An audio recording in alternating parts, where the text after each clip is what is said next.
45 seconds of logos, again. CinemaSins logos even though nobody cares about them. Again. Awesome! Did Disney buy DC as well? Is it Superman? Jeremy makes a pop culture reference that isn't a sin in the movie cliche. Even though this movie is great, like a solid A, that doesn't change the fact that it's the third best Toy Story film. Huh. 2 is the third best Toy Story movie. Well... I disagree strongly. In my opinion, 2 is the best movie out of the whole series, and I know there are a lot of people who agree with that. And yes, I know that's just his opinion, and I'm fine with that. But my point is that he treats his opinion so factually, as if his is the only one that matters. Let me just say something right now. Nobody's opinion matters. Super short fluff sequel finds time for over 3 goddamn minutes of imaginary Buzz Lightyear video game adventure bullshit. Well, I personally liked this scene. But more importantly, you mentioned that this whole thing is imaginary. No, it's a video game that Rex is playing. Seriously? Buzz breathes like a discount Darth Vader, and he's white too? I know Gary Reinstrom is a big part of the sound of this movie, but damn dude, how many times are you gonna go to that Star Wars well? So, a movie referencing another movie is a sin. That's not ironic at all. Hey, this will be the first year I miss cowboy camp, all because of my stupid hat. Woody has lost his hat. Has anyone checked with that fucking prankster shark? Who's to say they haven't? Somehow this hasn't happened before now. Also, a small tear will somehow mean Andy can't take this toy he's been taking to cowboy camp for years to cowboy camp. Have you never seen kids being this picky? That is completely normal. I would know. Andy's mom has had some work done, no? She looks nothing like she did in the last movie is what I'm saying. Believe it or not, I actually remember thinking that every time I would see this movie. But the more I think about it, I think it's just the updated animation, considering in the last movie we rarely see humans' faces because Pixar didn't know how to animate them yet. And here they've gotten better at it. Similar to the different designs with Tony Reidinger in the 2 Incredibles movies. Woody drops his dead arm, but then also has a perfect view of Andy getting into the Super Nintendo! Let's play some Bomberman right f***ing now! What does Woody dropping his dead arm have anything to do with him being able to look out the window? Or did you just want an excuse to point out the Super Nintendo? Nearly every board game in this stack is also a movie with the same name. That Guess Who movie really went off the rails when it came to adapting the source material. Again, I am struggling to see how this is something wrong with Toy Story 2. I sinned a whole bunch of stuff, and the whole thing turned out to be a dream sequence. But the movie is a dickhead for spending its first 12 minutes on video game footage and dream sequences. Wait a minute, so you are aware that the whole opening sequence was in a video game and not imaginary? Well, that just makes that sin even dumber. Also, even toys have disturbing dream sequences. Again, what's your point? Toys shouldn't be able to come to life at all, and yet they do in this movie. But apparently them having dreams is going too far. Now, what if this happened while Andy was in the room? He would have heard Woody screaming and would have probably discovered that toys are alive. But that didn't happen, so why is this a sin? Nah, she just told him that to calm him down. And then put me on the shelf. Yeah, but you guys are living toys, right? Why have you never made your presence known since you were put on the shelf? Does the shelf have some sort of magical properties we aren't aware of? Dude, Woody asked him the same thing, and he said that his squeaker is broken so nobody could hear him. And you are literally asking this over the scene that answers your question. Yard sale. All the toys freak out about a yard sale sign the mom is hammering into the front lawn. But I'm much more concerned about a mother who opens a yard sale on her property without even so much as a hint about which toys her son is willing to part with. How do you know that? It's possible the mom asked Andy if there's any toys he wants to sell, and then he wrote down a list. I mean, she does seem like a loving mother, so I'm pretty sure she asked for his permission. And while I'm at it, how convenient is it that Andy's not home right now? And how convenient is it that this video you're currently watching is being watched at this very moment? These toys move in the presence of humans so damn often it's a wonder they ever even try to pretend they're non-animated toys. Says toys move in the presence of humans while showing them hiding from humans. Back to Andy's room. After all that trouble hiding, Woody will now ride the back of a dog in full view of anyone who cares to look up. Do you mean down? How is it you have millions of subscribers and you can't even proofread your script? Perhaps the least believable thing about any of the Toy Story movies is that Al from Al's Toy Barn would be lurking at this exact yard sale at this exact temporary moment when Woody finds himself trapped, and that Woody falling on a table would accidentally trigger his voice prompt, which is the only reason Al even found out he was here. I mean, goddamn. No, the most ridiculous thing of all the Toy Story movies is the fact that Lightyear is apparently connected to them. No, that's not a sin. I just wanted an excuse to bash that dumpster fire. Oh, he's stealing Woody. Al, who is a known local celebrity featured in tons of commercials, thinks he can steal Woody no problem, right after being a pushy bastard about buying it. And don't give me that he dresses like a chicken stuff either, because his face is clearly visible. I mean, his assumption that he can escape no problem was correct, considering he got out with seemingly no one noticing. He even distracted Andy's mom by pushing the skateboard into something so he could make sure he wouldn't be seen stealing him.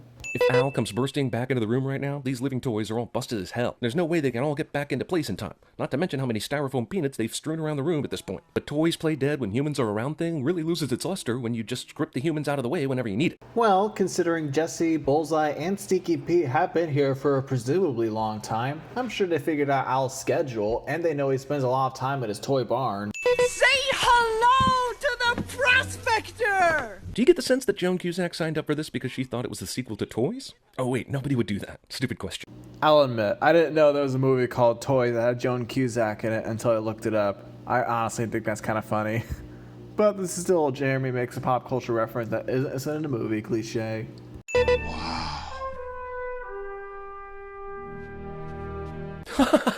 This laugh. Nothing, prospector. I reckon we ought to get out of here. They've been sitting here dumbfounded watching TV for hours, and even if Al somehow ended up doing 100 takes on his chicken soup commercial across the street, there's no way these f***ers knew that was happening, so they should be caught dead to rights as living toys by all measure of logic and sanity. They are, at the very least, some of the stupidest toys to ever forget to pretend not to be alive. Again, they most likely know that that's Al's schedule and that he normally spends a few hours working. And how do you know that shooting those commercials is all he does? I mean, he even comes back without the costume and a camera, so he probably had to buy a camera before returning home. Al's coming. Go. Go on, Jesse. Yes, go, and somehow clean up all those styrofoam peanuts on the floor, and put away the videotapes, and turn off the TV, and Jesus, this is hopeless, isn't it? I'll give you the styrofoam peanuts, and maybe even putting the videotapes away, but Jesse already turned off the TV. All right, next day. Hey, wait a minute, what happened? What happens next? Well, lucky Bullseye decided to wake up and join Woody then, because I don't think he could have climbed the couch without it. Let's just say Al wakes up now, by chance. Is there some kind of toy court where Woody would face charges of failing to pretend to not be alive? And this is two more examples of Jeremy just asking what-if questions, as if that's somehow wrong with this movie. Hey, what if Chris was the primary narrator of these videos?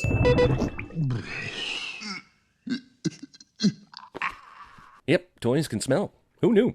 So, a toy being able to come to life, breathe oxygen, talk, see, hear, and generally do things a living person can do is all fine, but smelling is apparently going too far. Super serious toy collector dude pays no heed to his cheesy fingers while picking up a priceless toy. I mean, there's gonna be a cleaner that'll come in and clean him in the morning anyway. What? You think I did that? Woody accuses Jesse of turning on the TV when he tried to take back his arm, but somehow she didn't see Stinky Pete do it. Are you saying Pete wouldn't have made sure nobody saw him and he would have just turned the TV on in the open where anybody could see him? Also, apparently no one notices these cones moving by themselves. How do you know that? It's very possible that some people did notice these cones moving. The movie just didn't show that. Even if it did, how would that make the movie better? Toy Fixer Dude turns out to be the old man from the Pixar chess short, which I suppose thrills and delights me to no end, right? Wait, so Easter eggs are sins now? Why? You can't rush art. You hear that, Marvel? Okay, honestly, this sin is even better now, considering the amount of times the visual effects artists complain about being overworked and underpaid. While I admit it would be weird to see an aisle full of other yous, Buzz already experienced the whole I'm not unique and I'm a toy thing last movie. I'm pretty sure Buzz's reaction was more towards the fact that there are so many Buzz Lightyear toys in this aisle. They make it so you can't defeat Zurg unless you buy this book. It's extortion, that's what it is. Wait until you get to the era of DLC and in-game purchases, T-Rex. You got it good right now, trust me. Two things here.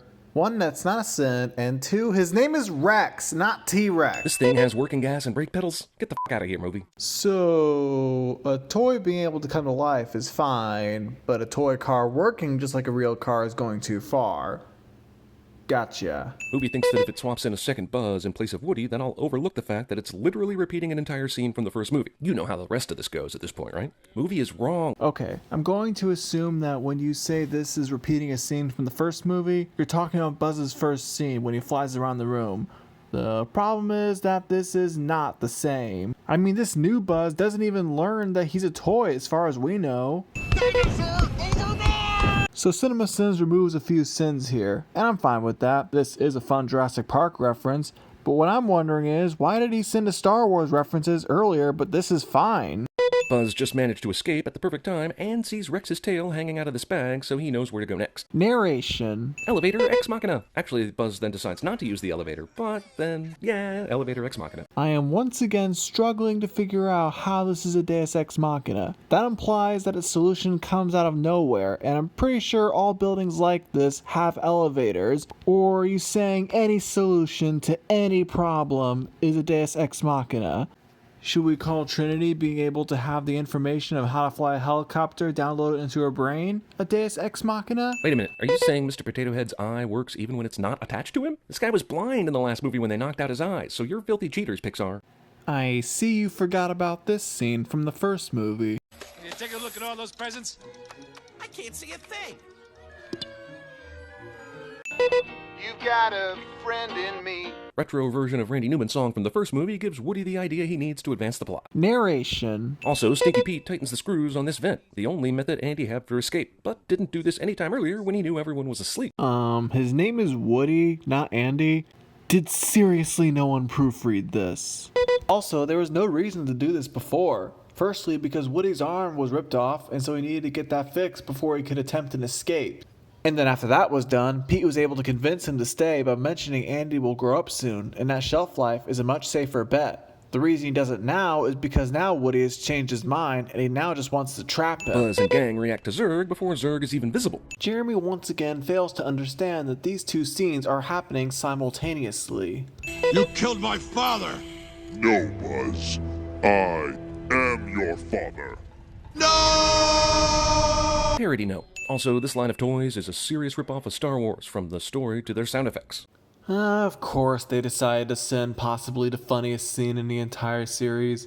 Not only once, but twice. I know this is just another Newman, Dennis Nedry character Wayne Knight is playing here, and he's evil and dumb, but can he seriously not hear the slinky behind him?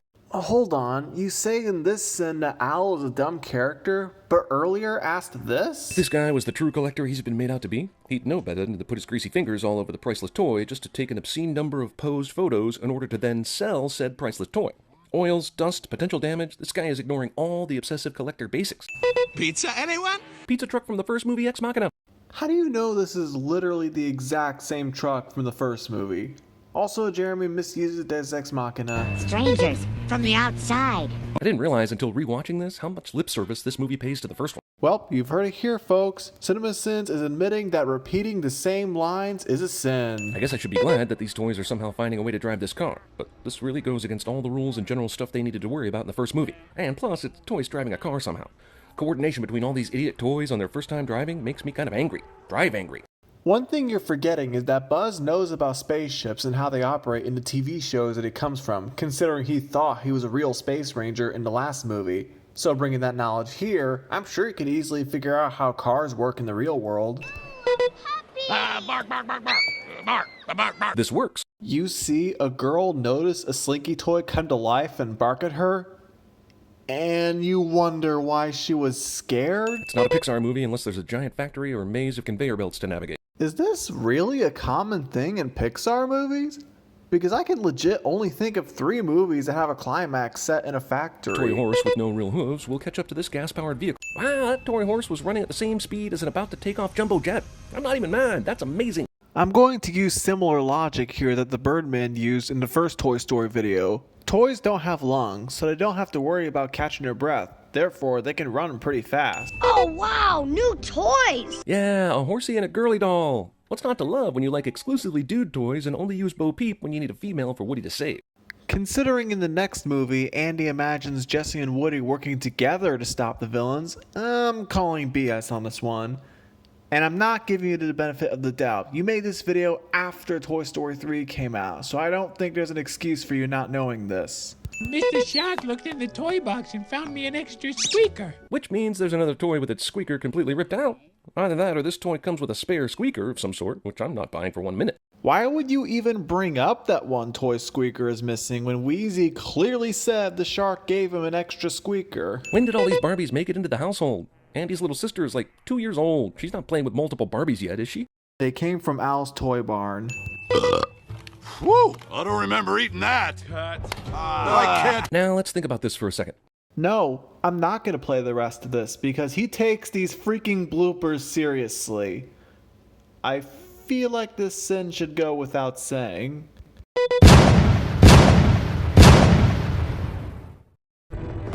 Who are you?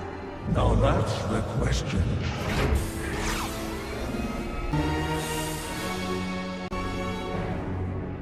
You look good, Buzz.